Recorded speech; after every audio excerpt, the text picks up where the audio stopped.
তাআলা সূরাতুল বাকারার 125 নম্বর আয়াতে বলেন, ওয়াহিদনা ইলা ইব্রাহিম ওয়া ইসমাঈল আন তাহিরা বাইতিয়া লিত-তাইফিনা ওয়াল আকিফিনা ওয়ার রুকআইস সুজুদ। আল্লাহ পাক বলেন, আমি ইব্রাহিম এবং ইসমাইলকে আদেশ করেছিলাম যে তোমরা আমার ঘরকে সেই সকল লোকদের জন্য পবিত্র করে রাখো যারা মসজিদে তওয়াফ করবে ও ইতিকাফ করবে এবং রুকু ও সিজদা করবে। সুবহানাল্লাহ বলেন।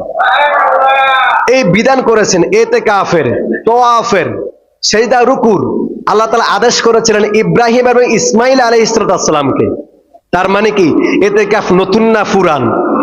ইব্রাহিমকে আল্লাহ তাআলা আদেশ করেছেন, ওয়াহিদনা ইলা ইব্রাহিম ওয়া ইসমাঈলা আন তাহিরা বাইতিয়া লিত-তাইফিনা ওয়াল আকিফিনা ওয়ার রুকআইস সুজুদ।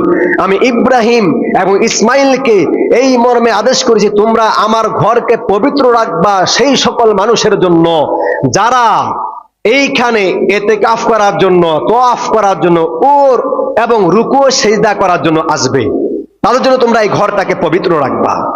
তার মানে আমরা বুঝলাম ইতিকাফ আজকের নতুন নয়, ইব্রাহিম ইসমাইল আলাইহিস সালামের যুগ থেকেই আল্লাহ তাআলা ইতিকাফের বিধান দিয়েছেন। ইতিকাফ মসজিদে কেন করবে, ইতিকাফ কেন করবে এটা বলার আগে আরেকটা আলোচনা করি। ইতিকাফ তিন প্রকার। ইতিকাফ কয় প্রকার? সুন্নত ইতিকাফ, নফল ইতিকাফ, ওয়াজিব ইতিকাফ। সুন্নত ইতিকাফ হচ্ছে রমজানে ইতিকাফ করাকে সুন্নতে ইতিকাফ বলা হয়।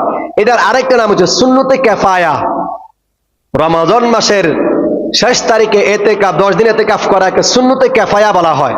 অর্থাৎ সমাজের যেই কোনো একজন না একজন মসজিদে ইতিকাফ করতে হবে। কোন সমাজের যদি কোনো ব্যক্তি কোনো একজনে মসজিদে ইতিকাফে না বসে তাহলে সমাজের প্রত্যেকটা মুসলমান গুনাহগার বলে সাব্যস্ত হবে। নাউজুবিল্লাহ বলে। এই জন্য এটাকে এক ভাষায় সুন্নতে কিফায়া বলা হয়। তাহলে এক নম্বর এই ইতিকাফ করা সুন্নত মসজিদে।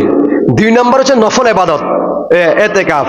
বলে সেটা কোন ইতিকাফ যেটা নফল? সেটা হচ্ছে কিছুদিনের জন্য মসজিদে ইতিকাফ করছে, কিছুদিনের জন্য। এই কিছুদিনের জন্য ইতিকাফ করা হচ্ছে নফল। কিছুদিনের জন্য মসজিদে ইতিকাফ করা কি নফল। আর ওয়াজিব ইতিকাফ হচ্ছে কোন ব্যক্তি যদি মান্যত করে এই কাজটা যদি সম্পূর্ণ হয় তাহলে আমি মসজিদে ইতিকাফ করবে। সে মান্যত করছে, কি করছে? এই মান্যত ইতিকাফ কোন ব্যক্তি যদি করে ওই ইতিকাফ পূর্ণ করা তার জন্য ওয়াজিব। ওই ইতিকাফ পূর্ণ করা তার জন্য কি ওয়াজিব।